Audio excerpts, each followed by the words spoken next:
ওই দুইজন সাহাবীর নাম হলো, একজনের নাম হুযায়ফা রাদিয়াল্লাহু তাআলা আনহু আর একজনের নাম হলো হযরত আব্দুল্লাহ আনসারী। এরা আল্লাহর হয়েছিলেন, এরা নবীর হয়ে গেছিলেন। আমার নবী বলে, মান কানা লিল্লাহি, যে ব্যক্তি আমার আল্লাহর হয়ে যায়, কানাল্লাহু লাহু, আমার আল্লাহ তার হয়ে যায়। আর আমার আল্লাহ যখন ওই আপনার বান্দা বান্দির হয়ে যায়, ওয়া কুল্লা শাইইন আনফাউন নাস, সমস্ত সৃষ্টি জগৎ তখন তার হয়ে যায়। সুবহানাল্লাহ। আল্লাহর নবীর সাহাবী, বিশ্ববিখ্যাত জান্নাতি সাহাবী হযরত হুযায়ফা রাদিয়াল্লাহু তাআলা আনহু, ইরাকের সারজামিনে আজও পর্যন্ত তিনি ঘুমিয়ে আছেন। প্রাথমিক অবস্থায় তাকে দাফন করা হয়েছিল আপনার দাজলা নদীর তীরে। বাবা, ইরাকের সারজামিনে একটা নদী আছে, তার নাম হলো দাজলা। এই দাজলা নদীর সঙ্গে নবীর সম্পর্ক, নবীর সাহাবীদের সম্পর্ক, হাদিস কোরআনের অনেক আপনার বলে হাঁচের সম্পর্ক পাওয়া যায়। এই দুইজন সাহাবীকে মদিনাতে নিয়ে যাওয়া হয়েছিল না। যেমন সালমান ফারসি রাদিয়াল্লাহু তাআলা আনহু, ইনিও ইরাকের সারজামিনে আছে। জোরে বলুন সুবহানাল্লাহ। নবীর সাহাবী হযরত সালমান, ওনাকে যেখানে দাফন করা হয়েছে ওই জায়গাটার নাম হলো সালমান পার্ক। বাবা, এই জায়গাতে আপনার আরাম করতেছে নবীর জান্নাতি সাহাবী। নবীর কোন সাহাবী আপনার জাহান্নামে যাবে না। আল্লাহর নবী বলেছে, এ আমার আপনার উম্মত উম্মাতানিরা, আসহাবু কান্নুজুম, আমার সাহাবীরা আকাশের তারকা সমতুল্য। চাঁদের আপনার ধারে যেমন তারকা থাকে, চাঁদকে সুসজ্জিত করে রাখে, আমার আপনার সাহাবারা, আমি আপনার বলে হচ্ছে আকাশের তারকার মতো তারা। আপনার ফবি আইগিহিম ইক্তাদাইতু ফাহাদাইতু, এই সাহাবীদের মধ্যে তোমরা যদি একজনকে ফলো করো, আমি রাসূলুল্লাহ বলতেছি তোমাদের বেড়া পার তোমরা হেদায়েত পেয়ে যাবে। জোরে বলুন সুবহানাল্লাহ। আল্লাহর নবীর সাহাবী হযরত হুযায়ফা ওই ইরাকের সারজামিনে দাজলা নদীর তীরে ঘুমিয়ে আপনার আছেন, তিনি আপনার শুয়ে আছেন। হঠাৎ করে দাজলা নদীর আপনার বলে হাঁচে বান ভাঙতে লাগলো। যেমন আমাদের আপনার বলে হাঁচে, আপনার বলে হাঁচে আখরিগঞ্জ ভাঙতে ভাঙতে আলাইপুরের কিনারায় চলে এসেছে। দাজলা নদী ভাঙতে ভাঙতে আপনার হুযায়ফা রাদিয়াল্লাহু তাআলা আনহুর মাজার মুকাদ্দাসার কাছে পর্যন্ত পানি চলে আসলো। আল্লাহর নবীর সাহাবী হযরত হুযায়ফা রাত্রি কালে স্বপ্ন যোগে আপনার দেখাচ্ছেন বাদশাকে। ওই ইরাকের বাদশা ছিল, নাম আপনার বলে হচ্ছে মালিক ফয়সাল। বাবা, বাদশা ফয়সাল রাত্রি বেলাতে আপনার ঘুমিয়ে রয়েছে। আপনার হুযায়ফা ডাক দিয়ে বলে, এ আপনার ইরাকের বাদশা, বাদশা ফয়সাল শোনো, আমি নবীর সাহাবী হুযায়ফা বলতেছি, আমার লাশটাকে উঠে অন্য জায়গায় স্থানান্তরিত করো, কারণ আমাকে দাজলা নদীর পানি ছুবো ছুবো মনে হয়ে গেছে।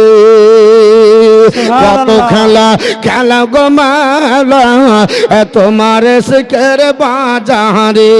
জোরে বলুন আর একটু জোরে, আরে কত খেলা খেলা গো মাওলা, তোমার শিখের বাজারে। আসি কমা সুখের খেলা, অন্য বুঝবি কি করে, তোমার শিখের বাজারে। কত খেলা খেলা গো মাওলা, তোমার শিখের বাজারে। আপন দোস্তকে বাঁচাবারে তহরে, দেখো রাস্তা হয় পা নির্ভীত তহরে। আপন দোস্তকে বাঁচাবার তহরে, রাস্তা হয় পা নির্ভীত তহরে। দোস্ত বাঁচে দুশমন মারে, খেলা পানির ভিতরে, তোমার শিখের বাজারে। কত খেলা খেলা গো মাওলা, তোমার শিখের বাজারে। আল্লাহর নবীর সাহাবী রাত্রি বেলায় স্বপ্ন দেখায়, ও বাদশা ফয়সাল, ইরাকের বাদশা, আমার আপনার কবরের কাছে, আমার মাজারের কাছে পানি চলে এসেছে, তুমি আমাকে তাড়াতাড়ি এইখান থেকে স্থানান্তরিত করো।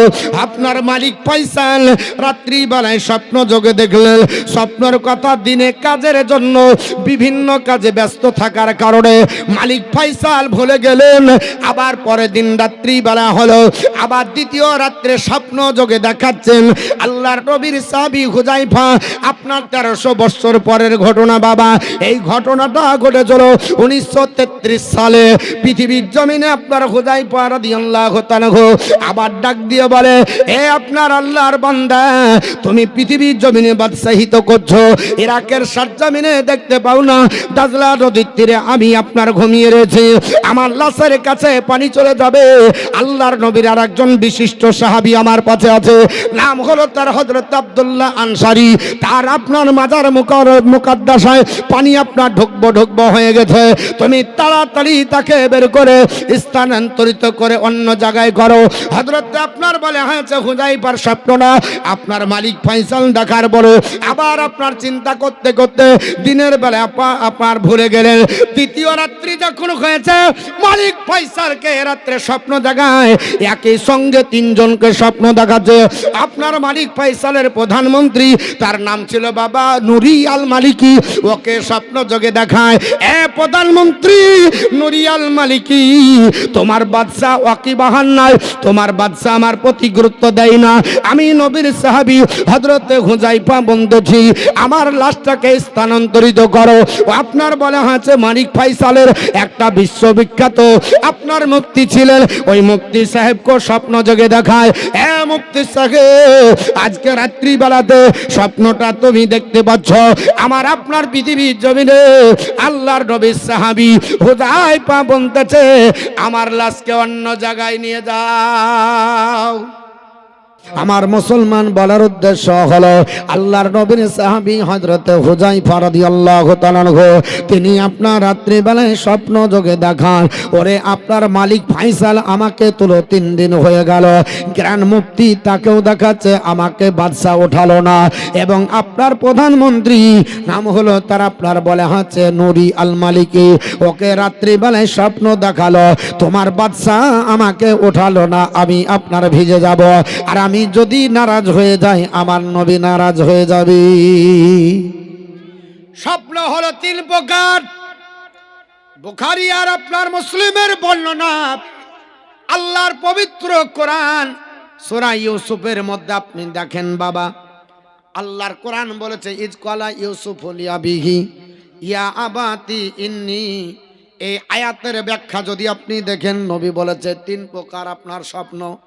এক প্রকার স্বপ্ন হলো আল্লাহ প্রদত্ত স্বপ্ন যারা দেখে, নবী বলেছে নবুয়াতের 70 ভাগের 1 ভাগ দর্শন করে, জোরে বলুন সুবহানাল্লাহ।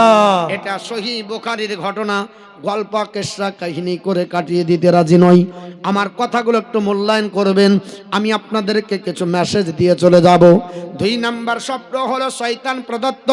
এই স্বপ্নটা যারা রাত্রি বেলায় দেখবে শয়তান তাদেরকে প্ররোচনা দেয়, শয়তান তাদেরকে প্রলোভিত করে, এরা আপনার এই স্বপ্ন যোগে দেখে। আল্লাহর নবী বলেছে আমার সাহাবারা শয়তান প্রদত্ত স্বপ্ন যদি দেখো রাত্রি বেলাতে বিছানায় তোমরা উঠে যাও, উঠে যাবার পরে বলো আউযু বিল্লাহি মিনাশ শাইতানির রাজিম ওয়া মিন শাররি হাযিহির রিয়া, এই বলে 3 বার থুতু বাম দিকে ফেলো, আর তোমাদের কাছে শয়তান আসবে না। কিন্তু মুসলমান আপনার কে কোনটা করি, স্বপ্ন দেখার পরে বিভিন্ন আপনার মন্তব্য হয়। 3 নাম্বার স্বপ্ন হলো ধাঁধা, দিনে যেমন টেনশন করবেন রাত্রে তেমন ভুল বকবেন। 3 আপনার বলা হয়েছে 3 জন ব্যক্তিকে একই সাথে রাত্রি বেলায় আল্লাহর নবীর সাহাবী হুযায়ফা স্বপ্ন যোগে দেখায়, ওরে মালিকে ফয়সাল তোমার কাছে 3 দিন ধরে হয়ে গেল, এখন পর্যন্ত আমার লাশটা উঠালে না, আমি আপনার তোমার কাছে ডাক দিয়ে বলি পৃথিবীর জমিনে দিন ধরে আপনার মালিক ফয়সালকে স্বপ্ন যোগে হুযায়ফা রাদিয়াল্লাহু তাআলা স্বপ্ন যোগে দেখায় আমার লাশটা তাড়াতাড়ি উঠাও। আপনার বলে হয়েছে গ্র্যান্ড মুফতি দেখলেন সকালবেলা আপনার বলে হয়েছে নুরি আল মালিকি প্রধানমন্ত্রীকে গিয়ে মুফতি সাহেব বলে, এ আপনার নুরি আল মালিকি প্রধানমন্ত্রী আমাকে রাত্রি বেলায় স্বপ্ন যোগে আল্লাহর নবীর সাহাবী হুযায়ফা স্বপ্ন যোগে দেখালো, 3 দিন ধরে মালিক ফয়সাল বাদশাকে আপনার দেখায় স্বপ্ন, কিন্তু কেন তাকে উঠাই না, এর আপনার ভাবার্থ বোঝা যায় না। মুফতি সাহেবের ফতোয়া শুনে আপনার নুরি আল মালিকি বলল, মুফতি সাহেব আমি তো স্বপ্নটা আজকে রাত্রে দেখেছি, আল্লাহর নবীর সাহাবী হুযায়ফা যেন বলতেছে দাজলা নদীর তীর ভেঙে গেছে। মালিক ফয়সালের কাছে যাওয়া হলো, বাদশাহ মালিক ফয়সাল বলছে আমিও দেখেছি, ভুলে গেছিলাম। কি করা যাবে? এক গ্রান মুফতি তোমার ফতোয়া ফারাইজ হাফিজ করো। আমি মন্ত্রী মহোদয় নিয়ে বৈঠক বসে গেলাম, কি করা যায়, লাশগুলোকে কোথায় নিয়ে যাওয়া যায়, হাদিস কোরআন রিসার্চ গবেষণা করে বলো স্থানান্তরিত করা যাবে কিনা। আপনার পৃথিবীর জমিনে গ্রান মুফতি বলল কেন যাবে না? আল্লাহর নবীর সাহাবী হযরতে আপনার বলে আছে জাবির রাদিয়াল্লাহু তাআলা আনহু তিনার আব্বাকে আপনার 6 মাস পরে উহুদের যুদ্ধের আপনার ময়দান থেকে এক কবর থেকে অন্য কবরে নিয়ে যায়। জোরে বলুন সুবহানাল্লাহ। সুবহানাল্লাহ, সুবহানাল্লাহ। সাহাবীর হাদিস বুখারী শরীফের মধ্যে কিতাবুল জানাইজে এসেছে। আল্লাহর নবীর সাহাবী জাবির বর্ণনা করেন, পৃথিবীর জমিনে হযরতে আপনার জাবির তিনি বর্ণনা করতেছেন, আল্লাহর নবীর সাহাবী হযরত আব্দুল্লাহ বিন জাবির আপনার পৃথিবীর জমিনে বিশিষ্ট সাহাবী ছিলেন। আপনার লম্বা হাজারা উহুদের যুদ্ধ যখন সময় চলে আসলো, হঠাৎ করে আপনার বলে হয়েছে ওই অবস্থায় তিনি বলতেছে দানি আবি ফিল্লাইলি, এক রাত্রিতে আমার আব্বা জান আমাকে রাত্রি বেলায় ডাকলো, ডাকার পরে আপনার ডাক দিয়ে বলছে ফাঁকালা, আমাকে ডাক দিয়ে বলছে বেটা, এ বেটা শুনে রেখে দাও, আমি আপনার তোমার কাছে কিছু কথা আপনার বলতে চাই। আল্লাহর নবীর সাহাবী জাবির বর্ণনা করতেছে আপনার ডাকা হলো বাবা, আপনার বলে হাতে বেটাকে ডাকলো, ডাকার পরে ডাক দিয়ে বলতেছে এ বেটা শুনে রেখে দাও, মা আরানি, আমি দেখতে পাচ্ছি না, ইল্লা আপনার মাকতুলান ফি আউগালি মাইয়ুকতালু ফি আপনার মাইয়ুকতালু মিনাস সাহাবিন নবী সাল্লাল্লাহু আলাইহি সাল্লাম, এ বেটা শুনে রেখে দাও, আগামী কাল উহুদের যুদ্ধ হবে, উহুদের যুদ্ধে প্রথম নবীর সাহাবারা যারা যুদ্ধে আপনার অংশগ্রহণ করে শহীদ হবে তাদের মধ্যে আমি হব এক নম্বরে। জোরে বলুন সুবহানাল্লাহ, সুবহানাল্লাহ। ও মুসলমান, বলার উদ্দেশ্য হলো আমার নবী ডাক দিয়ে বলেছিলেন এ আমার সাহাবী, আগামীকাল উহুদের যুদ্ধ হবে, উহুদের যুদ্ধে আমার সাহাবারা শহীদ হবে, তার মধ্যে তুমিও থাকবে। হযরত আপনার বলে হয়েছে জাবির বর্ণনা করে ওই অবস্থায় আপনার বলে হয়েছে আমার আব্বা জান বলল আমি আপনার প্রথম হব, আমি যুদ্ধের ময়দানে যাব, এর জন্য তোমাকে ডাকি বেটা, তুমি শুনে রেখে দাও। এ বেটা শোনো, আমি তোমাকে বলতেছি আপনার বলে হয়েছে পৃথিবীর জমিনে ওয়া ইন্নী লা আতরুকু বাদি, এ বেটা আমি পৃথিবীর জমিনে আমার ইন্তিকালের পরে আমি কাউকে রেখে গেলাম না, আমার কাছে পৃথিবীর জমিনে আপনার বলা হয়েছে আজ্জা আলাইয়া মিনকা, তুমি ছাড়া আর কেউ প্রিয় নাই, কিন্তু গায়রা নাফসি রাসূলুল্লাহ সাল্লাল্লাহু আলাইহি সাল্লাম, আমি রাসূলকে সবচাইতে বেশি ভালোবাসি, রাসূলের পরে আমার কাছে আপনার সবচাইতে নিকটে যে ছিল সে হলো বেটা তুমি। আমি পৃথিবীর জমিনে চলে যাব, উহুদের যুদ্ধ হবে, আগামীকাল শহীদ হবে যারা, তাদের মধ্যে আমি এক নাম্বার হব। এ বেটা চলে যাব, তবে আমার কিছু দায়িত্ব আছে, আমি তোমার কাছে রেখে দিতে যাচ্ছি, আমার কাছে কিছু ঋণ আছে, এই ঋণের টাকাগুলো তুমি পরিশোধ করবে। 6টা বোন তোমার থাকলো, এদের বিবাহ শাদী দিবে। হযরত আব্দুল্লাহ আপনার জাবির বিন আব্দুল্লাহ বর্ণনা করে আগামীকাল সকাল হয়ে গেল, ফাসবাহানা, সকাল যেমন হয়ে গেল সঙ্গে সঙ্গে দেখা যায় সর্বপ্রথমে আমার আব্বা জান শহীদ হলো। সুবহানাল্লাহ, সুবহানাল্লাহ। কি বলে ইলমে গায়েব জানে না, সহিহ বুখারীর বর্ণনা। জ্ঞান মুক্তি বলছে হাদিস খুলে দেখো, শহীদ যখন হলো আপনার ওই অবস্থায় জাবির বর্ণনা করেন যে আমার আব্বা জানের টাকা পয়সা অনেক ঋণ ছিল, 6টা বোন থাকার কারণে আমার আব্বা জানকে দুটো আপনার বলে হাতে কাফন দিতে পারলাম না, একটা কাফনে জড়িয়ে আপনার অন্য একজন সাহাবীর সাথে দাফন করা হলো। আপনার মাদফন বলা হচ্ছে দুফিনা মাহু ফি আপনার দুখিনা মাহু আখরা ফি কাবরিহি, অন্য একজনের কবরে তাকে দাফন করা হলো। 6 মাস পার হয়ে গেল, একদিন হঠাৎ করে দেখা যায় আমার আল্লাহ পাক এত ধন দৌলত দিল, এত সম্পদ দিল, 6টা বোনের বিয়ে দিলাম, আল্লাহ আমাকে সুখী বড়লোক বানালো, মন আর মানলো না, আমার আব্বাকে আমি এক কবরে রাখবো না, 6 মাস পর কবরের খনন করে অন্য জায়গায় স্থানান্তর করা হবে। হযরত জাবির রাদিয়াল্লাহু তাআলা বর্ণনা করে, আমার আব্বা জানকে কবর থেকে উঠিয়ে দেখি আব্বা জানের কবরে কাফনের পচেনি। সুবহানাল্লাহ। ছিল কানে একটা দাগ ছিল, যেমনি কানটা লড়েছে ওই রাজা তাজা রক্ত বের হয়। জোরে বলুন সুবহানাল্লাহ। সুবহানাল্লাহ, সুবহানাল্লাহ। বলল আপনার 6 মাস পরে নবীর সাহাবী যদি আমার নবীর জামানায় যদি আপনার উহুদের প্রান্তরে আপনার স্থানান্তরিত করতে পারে, এটা যদি জায়েজ হয়, এটা যদি নাজায়েজ হারাম না হয়, আমার আপনার বলে হয়েছে নবীর সাহাবী হযরত হুযায়ফাকে স্থানান্তরিত করব, এর জন্য কোনো অসুবিধা নাই। একজন মুফতি কি করা যাবে? বলে বৈঠক বসে যান। একটা আপনার বৈঠক বসানো হলো, আপনার বলে হচ্ছে মন্ত্রী মহোদয় নিয়ে দাজলা নদীর তীরে যাওয়া হলো। দাজলা নদীর তীরে গিয়ে দেখা গেল দেখি আল্লাহর নবীর সাহাবীরা কি অবস্থা আছে। হযরত আপনার হুযায়ফা রাদিয়াল্লাহু তাআলা আপনার লাশটা একটু ভিতরে ছিল, আর আব্দুল্লাহ আনসারীর লাশের কাফন যেন মাটি পানিতে একটু ভাসতেছে। সুবহানাল্লাহ, সুবহানাল্লাহ। কতদিন পরে?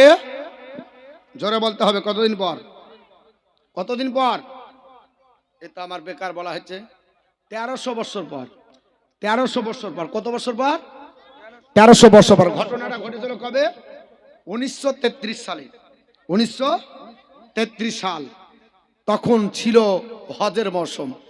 আরব এলাকায় গোটা আপনার হজ চলছে।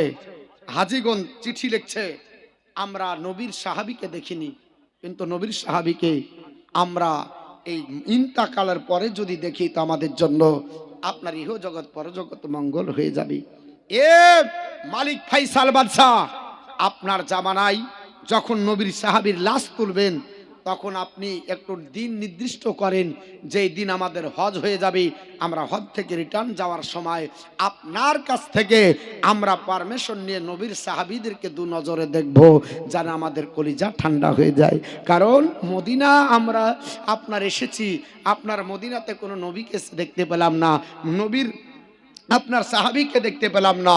জান্নাতুল বাকি আছে একটা জায়গা বাবা, মসজিদে নববীর আপনার দেখবেন ডান হাতে, ওই দিকে আপনার দেখবেন মসজিদে নববীর আপনার যদি পূর্ব পশ্চিম করতে যাবেন, কেবলামুখী করতে যান তাহলে বাম হাতে পড়বে, আর যদি এই দিক থেকে ঢুকতে যান আপনার মিম্বারের দিক থেকে তাহলে ডান হাতে পড়বে এই মসজিদ আপনার জান্নাতুল বাকি, যেখানে নবীর 10,000 জান্নাতি সাহাবী আরাম করতেছে, সবাই জান্নাতি। জোরে বলুন সুবহানাল্লাহ, সুবহানাল্লাহ, সুবহানাল্লাহ। সাহাবীদের আপনার বলে হচ্ছে কবর জিয়ারত করলাম, কিন্তু একবার নজরে দেখতে পারলাম না।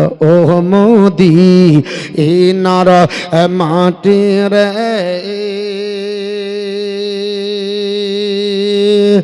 সকল শোক বুঝি তার কপালি। জোরে বলুন সুবহানাল্লাহ। ও মদিনার মাটি রে সকল শোক বুঝি তোর কপালে। কবি এত দরদ দিয়ে লিখছে গজলটা। মদিনার পূর্ব নাম ছিল ইয়াসরিব, অশোকের কারখানা। যেদিন নবী গেলেন হয়ে গেল সোনার মদিনা। সুবহানাল্লাহ। মসজিদে নববীতে ঢুকবেন কলিজা ঠান্ডা হয়ে যাবে, শুধু সোনা আর সোনা, পিলারের গায়ে সোনা, লাইটের গায়ে সোনা, ছাদে ঝুলছে সোনা, শুধু সোনার মদিনা। নবী যাওয়ার জন্য এমন হয়ে গেছে, আর এত দামি হলো যে শহর হয়ে গেল, সোনার মদিনা হলো, কিন্তু নবী যাবার আগে ছিল না। এর জন্য কবি বলছে মাটি তোর এত কপালের সুখ যে নবী তোর বুকে আছে। ও মদিনার সাইজ করতে করতেই সব টাইম শেষ হয়ে যায়। এ মাটির সকল শোক বাজে তার কপালে। ও মদিনারে তোর বুকে আমার নবী, যার প্রেমে পাগল সবই, যার তার হইল সৃষ্টি ত্রিভুবন।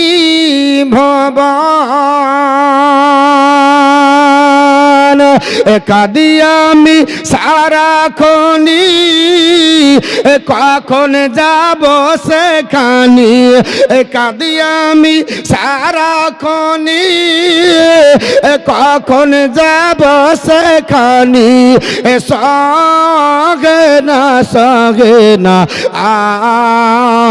আর পারালি ও মদিনার মাটির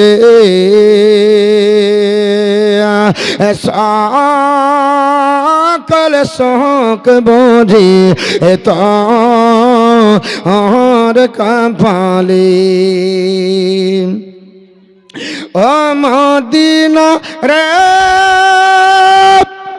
পাখি যদি হতাম আমি উড়ে উড়ে যেতাম আমি থাকতো না মনে কোনো যন্ত্রণা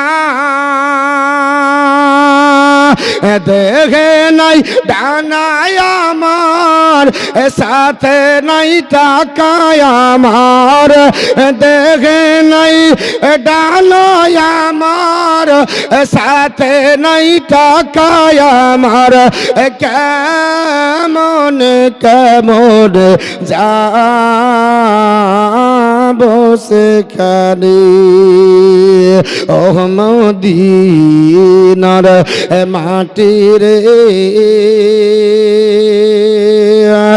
সকল শোক বোঝি তোর কপালে ও মদিনা আরে তোর বুকে গেলে আমি কত খুশি হতাম জানি তোরে আমি বোঝাইব কি করে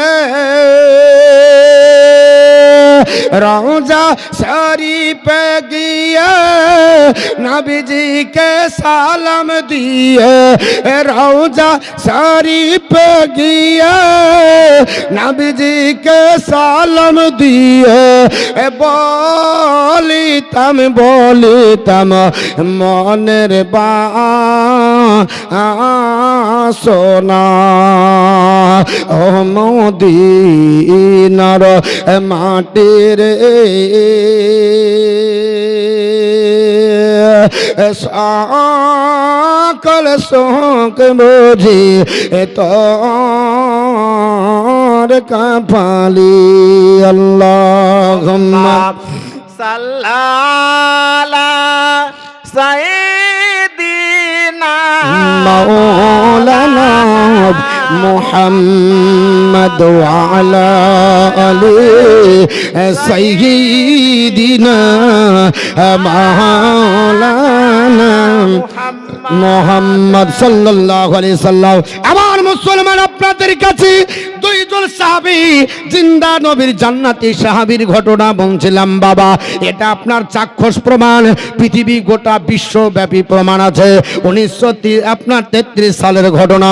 আরব এলাকায় মক্কার মৌসুম আপনার হজের মৌসুম আপনার চন্দ্রধা ইরাকের আপনার বাদশা মালিক ফয়সালের কাছে আপনার খবর গেল, এই বাদশা আপনার মালিক ফয়সাল আপনি তুলে দাফন করবেন না, একটু সময় দিবেন, রেখে দিবেন, আল্লাহর নবীর জান্নাতি সাহাবীদের একটু দেখতে দিবেন।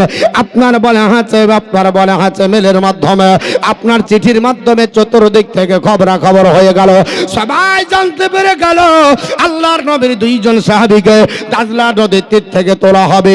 আপনার 3 তারিখ নির্দিষ্ট হলো 1933 সালে মুসলমান আপনার হজের মৌসুম শেষ হয়ে গেল। আপনার ইরাকের সরজমিনে মক্কা মদিনাতুল মুনাওয়ারা ঘুরে সবাই হাজিরা আপনার জোগাড় হলো, কমপক্ষে 5 লক্ষ হাজি আপনার এসেছিল। সেই দিন আপনার হাজারে হাজারে লোক আপনার নবীর সাহাবীদের দেখার জন্য আপনার সমবেত হয়েছিল।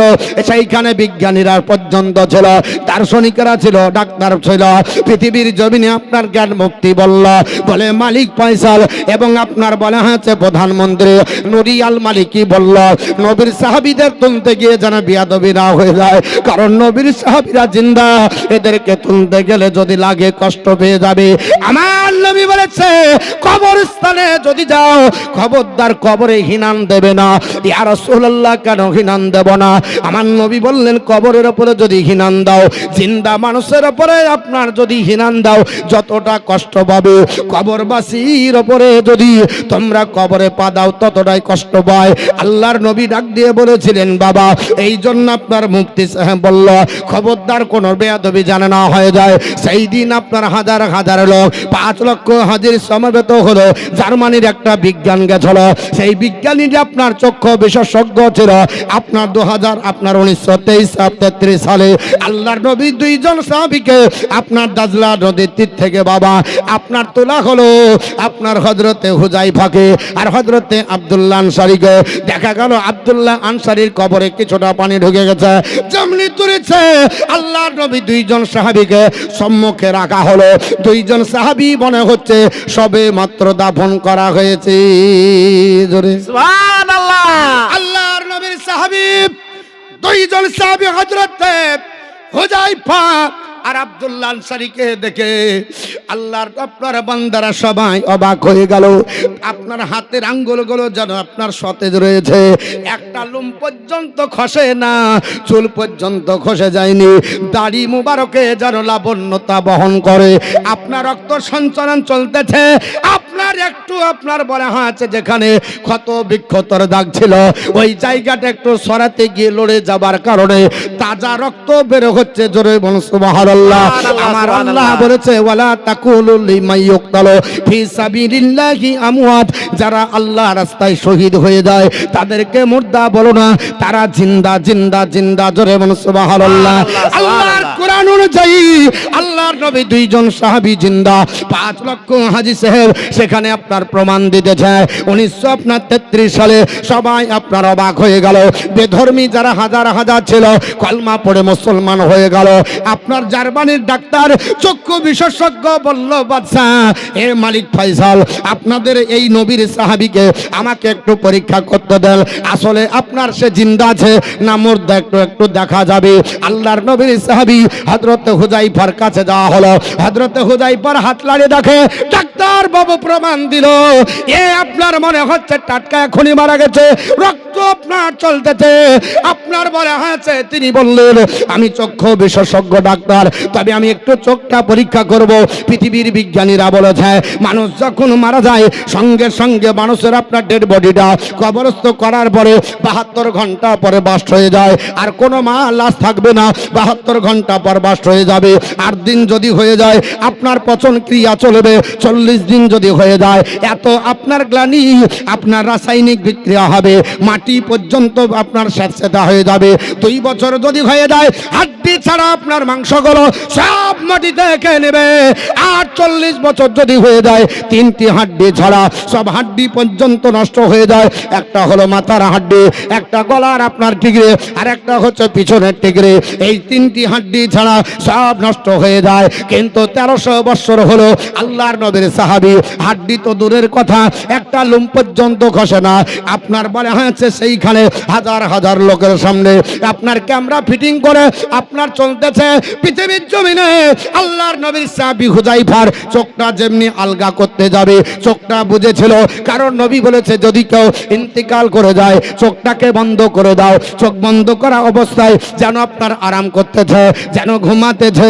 এই রকম দৃশ্য দেখে আপনার বলা হয়েছে জার্মানি বিজ্ঞানী চক্ষু বিশেষজ্ঞ যেমনি আপনার বলা হয়েছে চোখ হাত দিয়েছে, আর চোখটা যেমনি খুলেছে আল্লাহর নবীর সাহাবী হযরতে হুযায়ফার চোখের জ্যোতি ডাক্তারের আপনার যেমন আপনার চোখে লেগে যায়, সঙ্গে সঙ্গে জার্মানি বিজ্ঞানী জমিনে পড়ে গেল। আপনার বলা হচ্ছে ঘন্টার পর ঘন্টা বেহুশ হয়ে থেকে গেল। কিছুক্ষণ পরে তাকে পানি ঢেলে সুসুসা করে যখন তোলা হলো সঙ্গে সঙ্গে ডাক দিয়ে বলল এ মালিক ফয়সাল বাদশা আপনার বলা হয়েছে ইরাকের, আর আমি দেরি করব না, অবিলম্বে কলমা পড়াও। যে কলমা পড়ার কারণে আপনার জিন্দা 1300 বছর ধরে আমার আল্লাহ মাটির ভিতরে রাখে। মাটি যে কলমার কারণে মাটি খেতে পারে না, যে কলমা পড়ার কারণে চুল পর্যন্ত খসে না, যে কলমা পড়ার কারণে চোখের জ্যোতি কমে না, যে কলমা পড়ার কারণে আপনার চোখ নষ্ট হয় না, চোখে জাল পড়ে না, লোমগলা খসে না, রক্ত সঞ্চালন বন্ধ হয় না। মালিক ফাইসাল আমাকে কলমা পড়িয়ে দাও। মালিক ফাইসাল বলল জ্ঞান মুক্তি পড়িয়ে দাও কলমা তাইয়্যিব। আমার নবী বলেছে মান কারা, আপনার বলে আছে নবী বলেছে আমার উম্মত উম্মতারি, যদি তোমাদের মধ্যে কেউ আপনার মৃত্যু মুখে পতিত হয়, ইয়া রাসূলুল্লাহ কি করব? নবী বললেন সাহাবারা লাকিনু মাতাকুম লা ইলাহা ইল্লাল্লাহ, কেউ যদি মৃত্যু মুখে পতিত হয় কলমা পড়াও, কলমা পড়াও। ওগো নবীজি কলমা পড়লে কি হবে? আমার নবী বলেছে মান কানা আখিরু কালামিহি লা ইলাহা ইল্লাল্লাহ দাখালা ফিল জান্নাহ, যার জীবনের শেষ বাক্য হবে লা ইলাহা ইল্লাল্লাহ মুহাম্মাদুর রাসূলুল্লাহ, সে আল্লাহর জান্নাতি মেহমান। সুবহানাল্লাহ। সঙ্গে বাদশা ফয়সাল ডাক দিয়ে বলল মুফতি সাহেব, আল্লাহর বান্দা জার্মানি বিজ্ঞানকে কলমা পড়িয়ে দাও, ইসলামের ধন দৌলত দান করো। হাজার হাজার মানুষের সামনে 5 লক্ষ হাজিকে আপনার সম্মুখে রেখে জার্মানি বিজ্ঞানী পড়ে নিল লা ইলাহা ইল্লাল্লাহ মুহাম্মাদুর রাসূলুল্লাহ।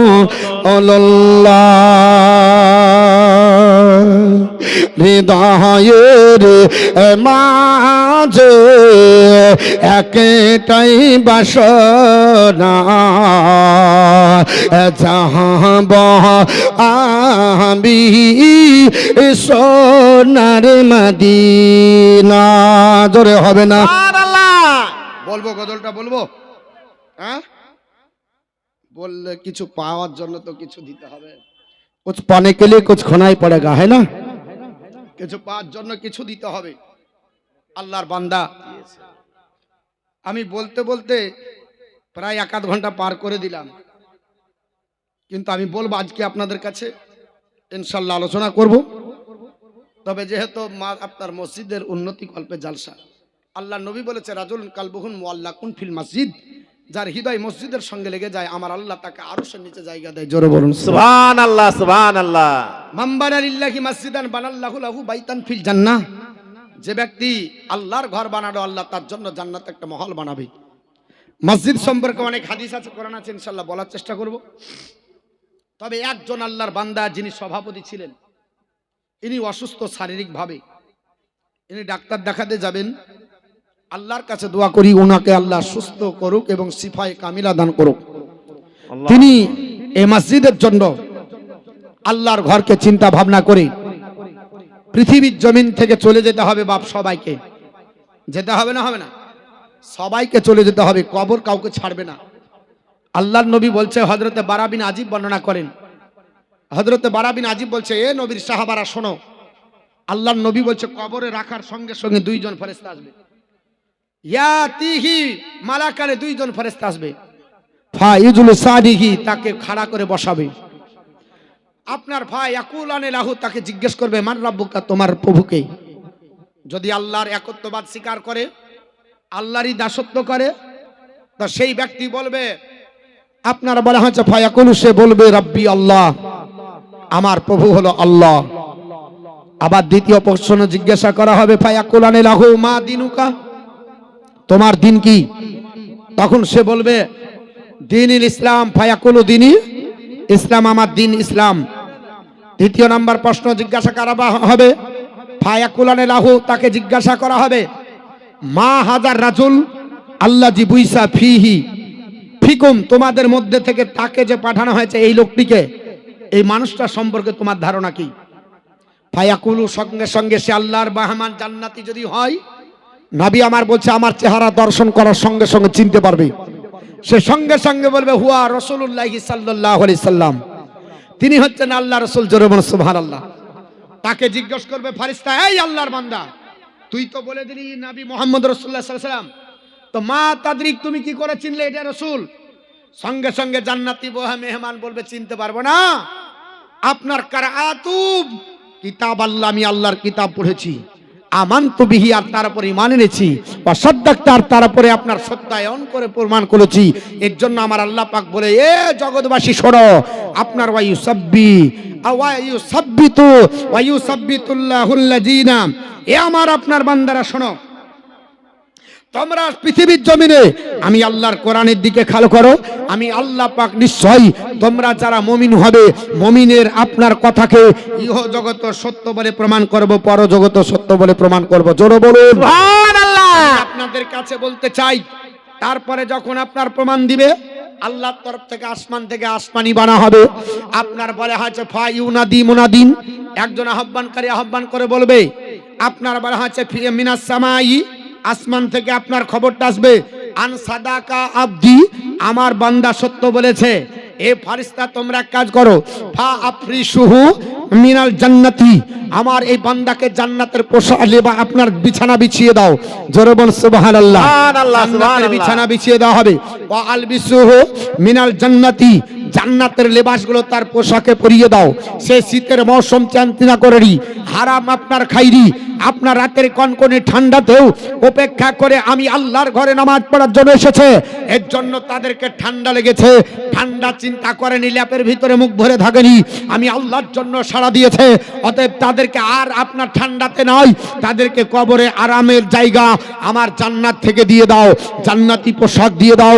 শুধু তাই নাই, মহান রাব্বুল আলামিন বলবে ফেরেশতা শুনে রেখে দাও, আফতাহু লাহু বাবান ইলাল জান্নাহ, জান্নাতের একটা দরজা খুলে দাও, আর মনোমুগ্ধ বাতাস তার জান্নাতে ঢুকতে থাকবে। আপনার মহান আল্লাহ পাক জান্নাতের দরজা খুলে দিবেন, জান্নাতের আপনার হাওয়া আপনার আসতে থাকবে। মহান রাব্বুল আলামিনের পয়গম্বর বলে ফাইফতাহু, খুলে দেওয়া হবে লাহু তার জন্য। আর আপনার বলে হচ্ছে সেই সময়তে আপনার বলে হচ্ছে হাওয়াটা আপনার আসতে থাকবে, এত হাওয়া যা কল্পনাও করা যায় না, যা ভাবা যায় না, যা চিন্তা করাও যায় না। আল্লাহ পাক বলবে এ ফারিস্তা তার কবরটা কত দূর? বলে সোয়া হাত হবে। আমার আল্লাহ পাক বলছে এমন করে বাড়িয়ে দাও, আপনার বলা হচ্ছে মাদ্দা বাসারিহি, তার যত চোখের জ্যোতি যাবে অত দূর তার কবরের এরিয়া বাড়িয়ে দাও। সুবহানাল্লাহ, জোরে বলুন সুবহানাল্লাহ। আর আজকে আমি বাপ আপনাদের কাছে এর জন্য বলছি, চলে যেতে হবে সব থুয়ে। আজ যিনি সভাপতি তিনি রোগাক্রান্ত, তিনি দোয়া চেয়েছেন, আমাদেরকেও চলে যেতে হবে, সবাইকে যেতে হবে, যার যখন টাইম আসবে চলে যাব। একজন আল্লাহর বান্দা আল্লাহর ঘরকে স্মরণ করে 10,000 টাকা তিনি দিয়েছেন সভাপতি সাহেব, আর 5 ব্যাগ সিমেন্ট। আমি ওনার জন্য দোয়া করব। আল্লাহর আর কোনো একটা বান্দা হবে ওনার সঙ্গে 10,000 টাকা দান করতে পারবেন? আল্লাহর ঘরকে ভেবে, আল্লাহর ঘরের চিন্তা করে। নবী আমার বলেছে আল্লাহর ঘর বানাও, আল্লাহ জান্নাতে তোমাকে মহল বানিয়ে দিবে। আল্লাহ পাক বলে ইন্নামা ইয়ামুরু মাসাজিদাল্লাহ মান আমানা বিল্লাহি ওয়াল ইয়াউমিল আখিরি আকামাস সালাতা ওয়া আতাজ যাকাতা ওয়া লাম ইয়াখশা ইল্লাল্লাহ, নিশ্চয় আমি আল্লাহ আমার ঘর তাদের দ্বারা আবাদ করে নেব যারা আমাকে আল্লাহ বিশ্বাস করে, যারা খেরাতকে বিশ্বাস করে, যারা নামাজ কায়েম করে, যারা যাকাত প্রদান করে। আমি আল্লাহ ছাড়া কাউকে ভয় করে না, আমি তাদের দ্বারা তো আমার ঘর আবাদ করে নেব। মা আপনারা এসেছেন, জননী আপনাদের কাছে বেশি লাই, 1,000 টাকা করে 10টা মার কাছে নেব। আল্লাহর ঘর মসজিদে যদি মনে করেন যে আমি আউট অফ মার্কেট থেকে দেব, লক্ষ্মী ভান্ডারের টাকা অনেকে ঢুকছে, প্রতি মাসে টিং টিং করে দুবার রিংটোন বেজে গেলে মেসেজ দেখলেই বোঝা যায় 1,000 ঢুকেছে। আপনি বাহির 11 মাসের টাকা আপনারা খান, 1 মাসের টাকা আল্লাহর ঘর মসজিদের জন্য দেন। আমি খাস করে মতিউর রহমান দোয়া করব, আপনার ইহজগত মঙ্গল হবে, পরজগত মঙ্গল হবে। কারণ আপনার সাহাবীরা জান দিয়েছে, আল্লাহ তাদেরকে জান্নাত দিবে। আল্লাহর কোরআন বলছে যদি অর্থ দাও তাও জান্নাত দেব। মহান রাব্বুল আলামিন বলেন ইন্নাল্লাহ আস্তারা মিনাল মুমিনিনা আনফুসাহুম ওয়া আমওয়ালাহুম বিআন্না লাহুমুল জান্নাহ, আমি ঈমানদারদের জানার মালকে কিনে নিয়েছি জান্নাতের বিনিময়ে। জোরে বল সুবহানাল্লাহ। সুবহানাল্লাহ। ঈমানদার যারা হবে তারা আমার রাস্তায় জীবন দিবে, আমি আল্লাহ জান্নাত দেব। যদি জীবন না দিতে পারে অর্থ দিবে, টাকা দিবে, আমি আল্লাহ জান্নাত দেব। আল্লাহর একটা কোন বান্দা 10,000 টাকা দিতে পারবেন? খাস করে খলাকনাকুম আজওয়াজা, আল্লাহ পাক বলছে জোড়া জোড়া তৈরি করেছি, আমি আপনাদের নিয়ে দোয়া করব। খাস করে কোন আল্লাহর একজন বান্দা মা আপনাদের ভিতরে কেউ আছে মাত্র 1,000 টাকা করে 10 জন মা একটু হাতটা বাড়াবেন, আল্লাহ রুজি রোজগার বরকত দেবে, জমিনি বালা জমিনে দাফন করবে। নবী আমার বলেছেন ইজা মাতাল ইনসানা, যখন কোনো মানুষ মারা যায় ইনকাতানহু আমালাহু, সমস্ত প্রকার আমল বন্ধ হয়ে যায়, ইল্লা মিন সাদাকা, 3টি ব্যতীত, ইল্লা মিন সাদাকাতে জারিয়া।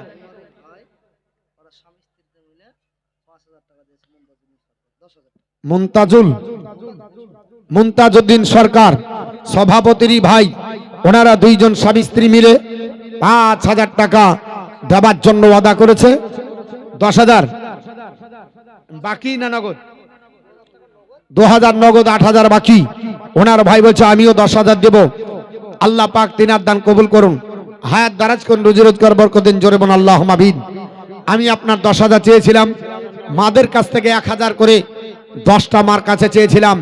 আমি মা আপনাদের কাছে আশা নিয়ে এসেছিলাম যে অনেক কিছু বলবো, কিন্তু আপনার বলা হচ্ছে চাইতে হবেই, এটা আমাদের অভ্যাস করে দিয়েছে। আর কমিটির আপনার সিদ্ধান্ত চূড়ান্ত যে হুজুর আমাদের মসজিদ দোতলা হচ্ছে, এই মসজিদের আপনার এখনো জানালা বাকি, মসজিদের দরজা বাকি। আল্লাহ বলছে কুল্লু মান আলাইহা ফান, সমস্ত কিছু ধ্বংস হয়ে যাবে কিন্তু মসজিদ ধ্বংস হবে না। এই মসজিদ আপনার কিয়ামতের আগে পর্যন্ত আল্লাহর কাছে বলবে আল্লাহ, একটু দূরেই থাকবেন মা, আপনারা ওইখানে দিবেন, এইদিকে আসবেন না। তো আপনারা বলা হয়েছে সব ধ্বংস হয়ে যাবে, আল্লাহর মসজিদ ধ্বংস হবে না। এই মসজিদ আপনার আমার জন্য কানবে আল্লাহ, পৃথিবীর জমিনে আমাকে যারা তৈরি করেছে তাদেরকে আযাব আপনার দিতে দেব না। ধান যারা দান করবে, ধান আপনার কবরে দাঁড়িয়ে যাবে। আপনার যারা টাকা দান করবে, কবরের টাকা আপনার দাঁড়িয়ে যাবে। ময়না বিবি আপনার দিয়েছে ময়না, আল্লাহ তাকে দিও গয়না। আপনার দিয়েছে 1,000, হবে না খুব বেজার, আল্লাহ তার দান কবুল করুক, জোরে বলুন আল্লাহুম্মা আমিন। 1000 দিয়েছে একজন, আমি চেয়েছি 10টা মা, চট জলদি 5টা মিনিট আপনাদেরকে বিরক্ত করব, তারপর আবার চলে যাব। আল্লাহর নবীর হাদিস আপনাদের কাছে বলবো এবং কোরআন থেকে ইনশাআল্লাহ আপনাদের কাছে বর্ণনা করার চেষ্টা করব।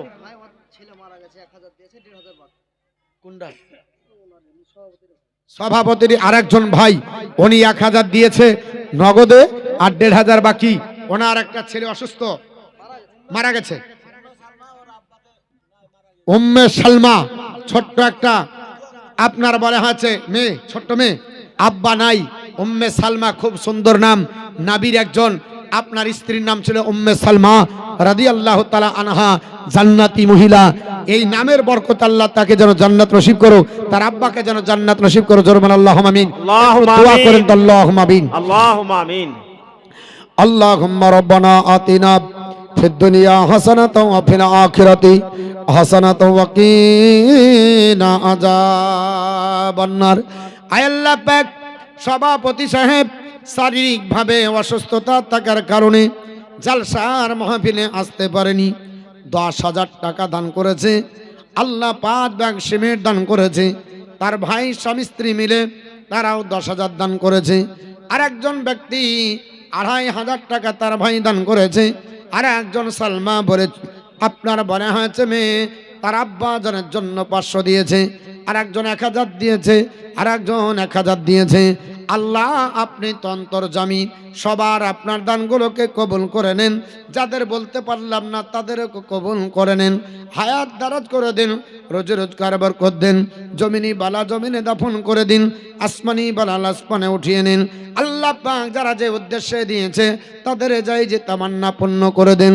আত্মীয় স্বজন গহীন অন্ধকার কবরে চিরদিনের জন্য নীরব নগরের বাসিন্দা হয়ে জনম জনম যারা ঘুমাচ্ছে, আল্লাহ তাদের আব্বা মা, আত্মীয় স্বজন, শ্বশুর শাশুড়ি, আচ্ছা সন্তান সন্ততিকে আল্লাহ নূরের বাগিচায় জায়গা করে দিন। জান্নাতুল ফিরদাউস কবরটাকে আল্লাহ বানিয়ে দিন, নূরে মানওয়ার বানিয়ে দিন। নবীর হাদিস শোনা যায়, আল্লাহ জান্নাতি পোশাক, জান্নাতি লেবাস, জান্নাতি খাবার কবরে পরিবেশন করুন। সুবহানা রাব্বিকা রব্বিল ইজ্জাতি আম্মা ইয়াসিফুন ওয়া সালামুন আলাল মুরসালিন আলহামদুলিল্লাহি রাব্বিল আলামিন। আমিন আমিন সুম্মা আমিন। লা ইলাহা ইল্লাল্লাহু মুহাম্মাদুর রাসূলুল্লাহ। হৃদয়ের মাঝে একটাই বাসনা, যাহাব আমি সোনার মদিনা। হৃদয়ের মাঝে যে একটাই বাসনা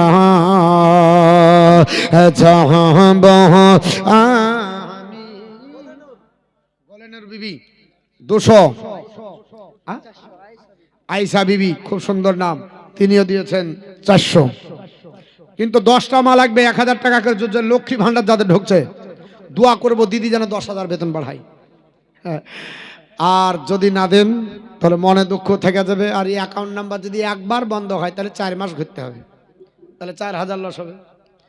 অতএব চিন্তা ভাবনা করে হিসাব নিকাশ করবেন, আল্লাহর ঘরকে দিবেন, কিয়ামত পর্যন্ত নাকি পৌঁছাবেন। আরে রে দায়ের মাঝে একটাই বাসনা চাহব আমি সোনার মদিনা। আমরা সকলে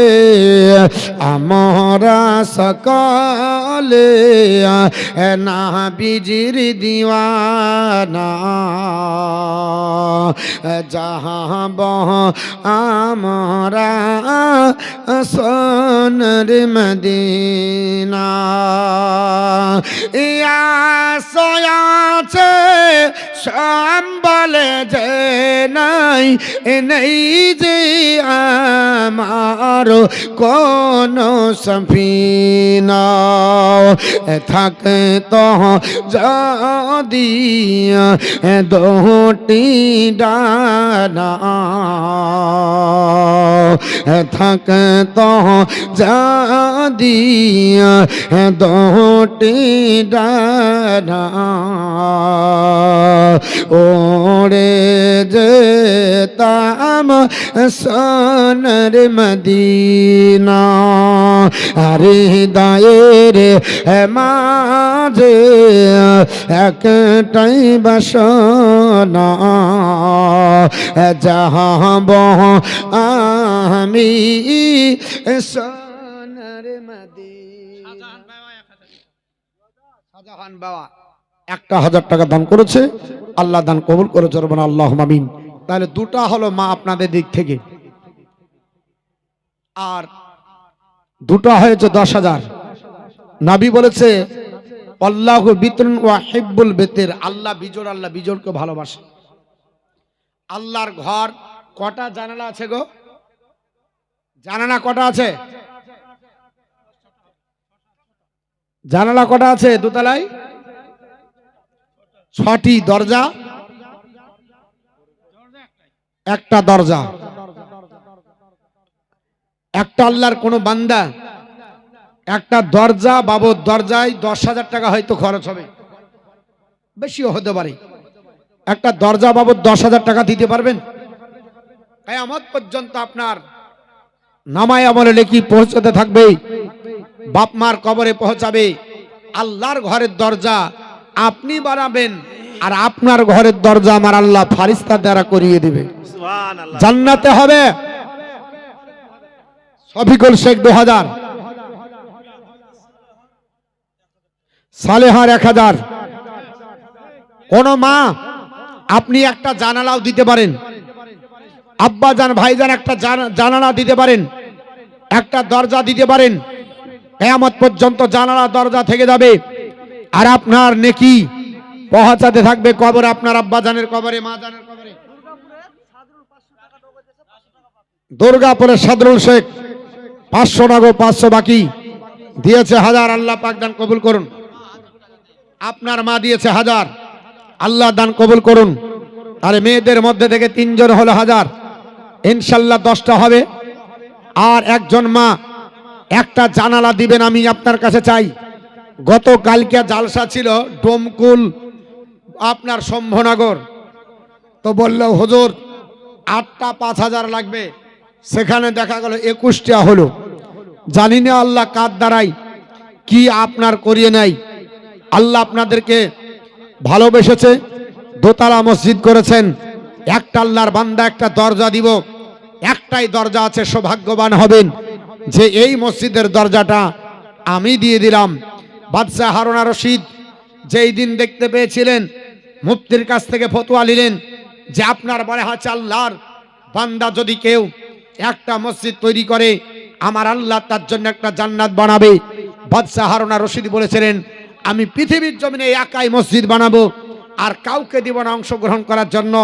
শেষ পর্যন্ত এক বুড়িমা আপনার বলা হয়েছে ইটের ভিতরে একটা ইট ঢুকিয়ে দিয়েছিলেন, তার ছিল না কিছুই। আল্লাহ রাত্রিবেলায় স্বপ্ন যোগে দেখাচ্ছে বাদশাহ হারুন আর রশিদ তোমার মসজিদ একাই নয়, এইখানে একটা বুড়িরও অংশ আছে, বুড়িও এই মসজিদে আপনার জান্নাতে ঢুকবে। বলে আল্লাহ এই মসজিদটা আমি একাই তৈরি করেছি। বলে মসজিদের ফজিলত শুনে বুড়ি মাছ কিছুই ছিল না, একখানা ইট এই মসজিদে লাগিয়ে দিয়েছে। জোরে বলুন সুবহানাল্লাহ সুবহানাল্লাহ। যদি পৃথিবীর জমিনে তোজাম্মেল কই তোজাম্মেল ভাই একটা হাতটা উঠাবেন, কই দেখি চেহারাটা। আব্বা জান আপনি তোজাম্মেল শেখ, আর 3000 টাকা পরে দিতে পারবেন? 2000 দিবেন, পরে 3000 দিবেন, 5000 টাকা দিতে পারবেন আল্লাহর ঘরে? আপনি নিয়ে টাইম নেবেন, আপনার জন্য খাস করে একটু হাত তুলবো। পারবেন বাবজি? আল্লাহর ঘরের জন্য পারবি? কত? হ্যাঁ 2000 দিয়েছেন, আর 3000 দিবেন পরে। 5000 পারবেন? একটা জানালা কোনো মা ও জননী আল্লাহর ঘরের সঙ্গে সম্পর্ক হয়ে যাবে। আরে রে দহায়ের মাঝে একটাই বাসনা চাহব আমি সোনার মদিনা। অবস্থা ভালো নয় 3000। যাক লা ইকরাহা ফিদ্দিন, ধর্মের উপর জোর জবরদস্তি করতে হয় না। যদি খুশি সে মাঙ্গো উশি সে। তো আপনার বলা হয়েছে উনি 3000 দিবেন। মাহিনুর বেহা এক বস্তা সিমেন্ট আর 200 টাকা, খোস মোহাম্মদ 500 টাকা। মেয়েদের ভিতর থেকে বেশ কিছু আসেছে, আল্লাহ হাত ভরে দিয়েছে, ওদের আঁচল ভরে দাও। জোরে বলুন আল্লাহুম্মা আমিন। মকরম 500 টাকা বাকি। হ্যাঁ শওকত 500 টাকা, আল্লাহ দান কবুল করেন। আরেকজন 200, আরেকজন 200 ইনশাল্লাহ। তবে একটা জানালা দরজা দেখতে চাই। মহব্বতে কোনো মা আছে, কোনো জননী একটা জানালা বা দরজা দিতে পারবেন? আপনার বলে আছে এই জানালাগুলা কিসের হবে? কাঠের হবে না লোহার হবে? জানালা কিসের করবেন? স্টিলের করবেন? এসি হবে? তার মানে স্লাইডিং কাচ হবে। হ্যাঁ স্লাইডিং কাচের দাম আর আপনার ধরে আনুমানিক ধরে নিলাম অল্প খরচাতে 5000 ধরেন। 5000 একটা জানালা যদি স্লাইডিং কাছে করে, আর যদি এমনি বাটাম দেয়। কিন্তু যদি মনে করেন যে আপনি আপনার বেশি খরচ করবো সেটা আলাদা ব্যাপার, কিন্তু যদি স্লাইডিং কাচ দেন তাহলে আমাদের মসজিদে তো চোর ঢুকবে না। আর অত আপনার বলা হয়েছে একবারে 1000 দেড়ির গ্রিল বানানোর দরকার নাই, শৌখিন করতে হবে। তবে যদি বেশি লাগে লাগবে। তবে একটা আল্লাহর বান্দির কাছে একটা 5000 টাকার কোটা নিব।